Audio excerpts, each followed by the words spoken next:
in this period. And of course, we hope that God grants everyone the fortitude to bear the loss. So we're, I guess, more sensitive to the fact that, hey, we're alive and it's a blessing. We're not entitled to it. No one is entitled to see tomorrow or even see the next hour. So when you're alive, you must be grateful. Welcome to another time with your favorite radio station here in the city of Ibadan. It is Splash 105.5 FM. We are the Integrity Station and we're reaching you live from the big brown roof city called Ibadan, the capital of Oyo State.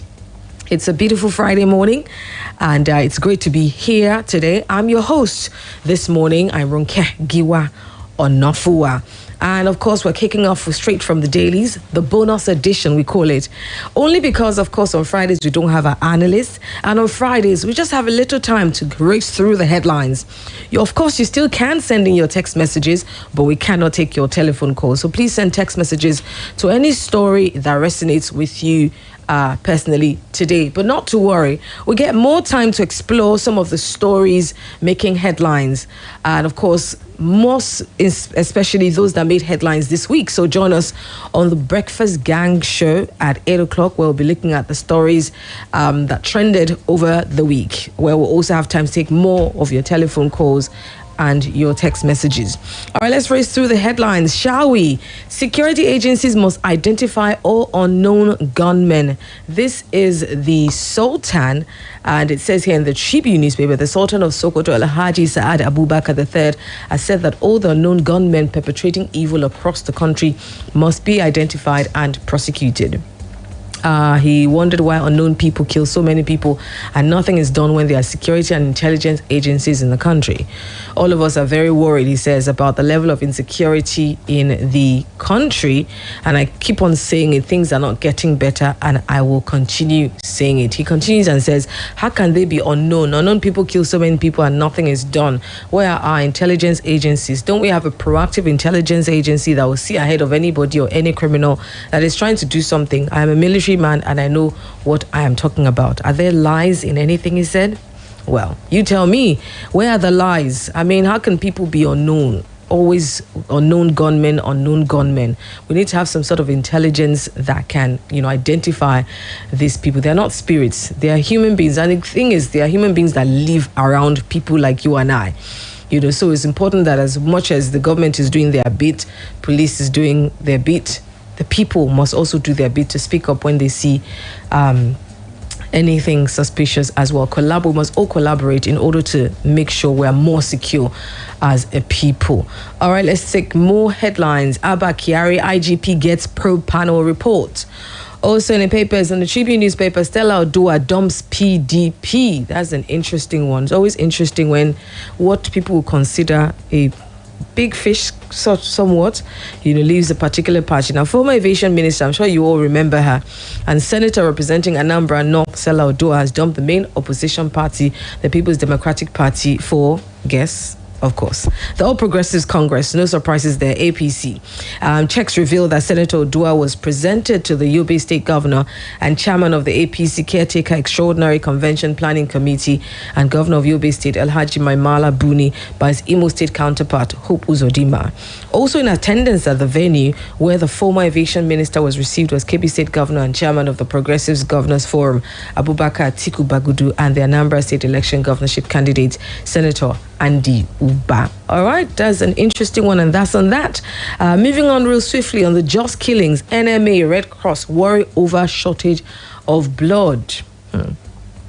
Also in papers, Kebbi court restores Secondus as PDP national chairman. Now, this is a story that's been trending for a few weeks now. PDP has been going through its own sort of in-house issues for a while, dragged themselves to court.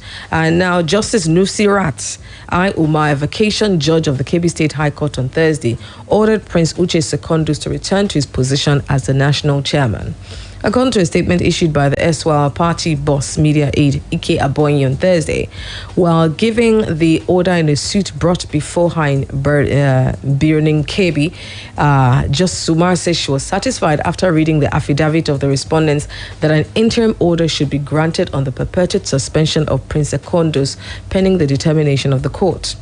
The statement quoted an order of this honorable court granting leave to the first respondent, Uche Secondus, that is, to continue exercising all the constitutional powers of the office of chairman, PDP, this is second defendant, as enshrined in both 1999 Constitution of Nigeria as amended and the People's Democratic Party's Constitution, pending the hearing and final determination of applicant's motion on notice. Now, remember, I think it was on Tuesday when Barrister Yomi Ogunlola was here analyzing, and this story came up. I believe that this was sort of what he had said ought to have happened anyway. So, Kebbi Court restores Secondus as PDP national chairman. All right, more headlines for you from The Punch this time around. Troubles ahead. Experts warn as debt servicing gulps 91% of revenue.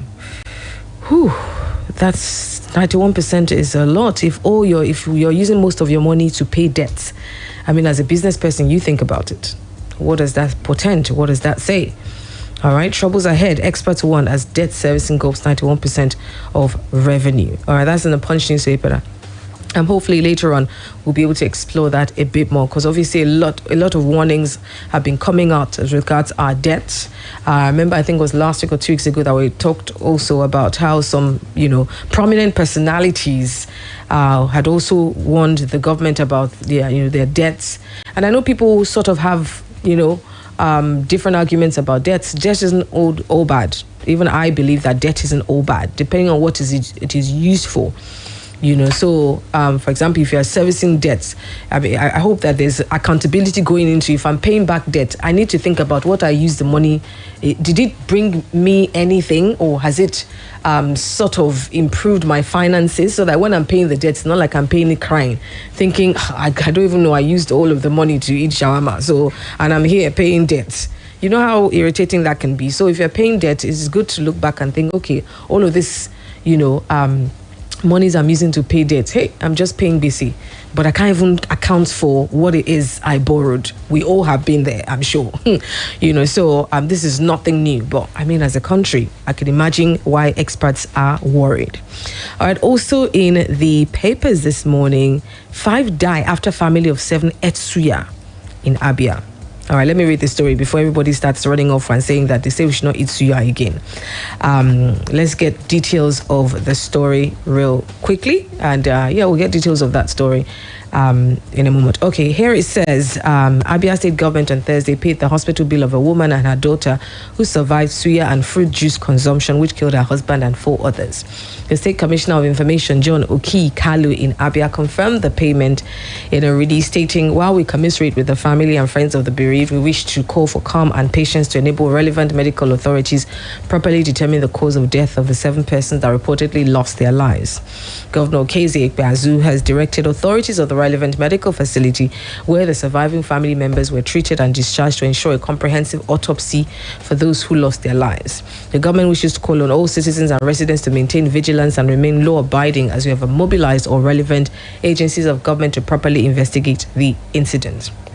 The husband, Sunday Ogba, had bought the suya, which all the family members, including extended family members who came for holidays, ate. The family, which hails from Item in Bende, local government area of the state, and lives in Umweze Umakano community of Umuahia, North local government area, were said to have started vomiting after eating the roasted meat delicacy.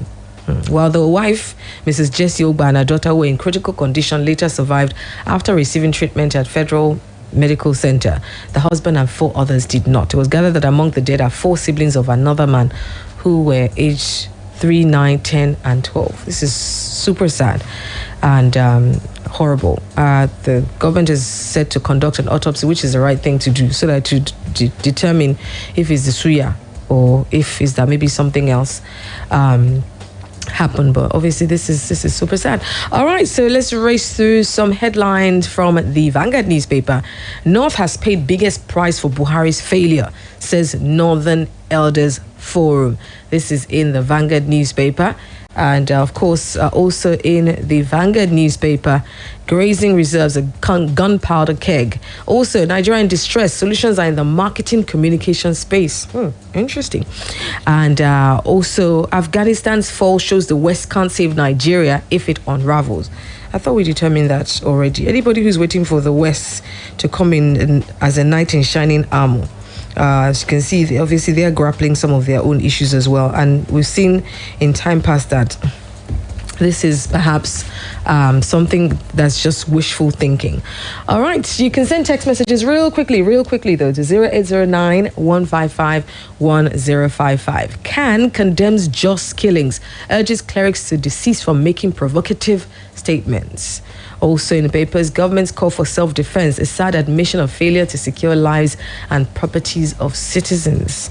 Would you agree? I mean that if people are being asked to secure themselves, defend themselves, it's a failure, of on the part of government. So it's really tough, of course, as we can see all across the world. All right, this text here from Charles says, good morning. On Sultan, the Nigerian armed forces should come out to tell Nigerians the truth, the reasons criminals are having a upper hand in the country. It is quite unfortunate the way people are being killed senselessly and the armed forces look helpless. The government on its part should introduce state of emergency in the troubled state, as the governors are playing to the gallery, even with security votes in their kitty. Enough of these killings. All right, thank you very much, Charles. Enough of the killings. All right, last text here says, judiciary in this country is in a total mess, judging from the different verdicts delivered by two judges in respect of PDP chairmanship. Death has become so cheap in the country, while the government is clueless and indifferent to the plight of the masses in respect of high cost of living. May God help us. From Fashion Lawyer, may God help us. That's why I don't believe to people who, choose to say it is well, choose to say God will help us, because sometimes situations in Nigeria just defy logic. You just need the spiritual. The spiritual. All right, well, that's it for now on the stories making headlines, but definitely we'll be back at 8 o'clock. I'll be joined by Charity Jerome and Oluwaseun Akinola as we look at the stories making headlines this week. It's an interesting one. You really don't want to miss it, because you get time also to contribute and share your thoughts and contributions. Thank you, Facebook, for watching. Share this video, because your community can also still watch back and get some of the relevant and interesting gist from this segment straight from the daily. So do share the video, go to the comment section and share the video. I'm Ronke Giwa Onafuwa. Sports Bang is up in a moment. Don't go away. Morning Splash. Morning Splash. Morning Splash. Splash FM 105.5. Give malaria a double punch of artesunate and ammonia queen in a perfect combination that camosunate.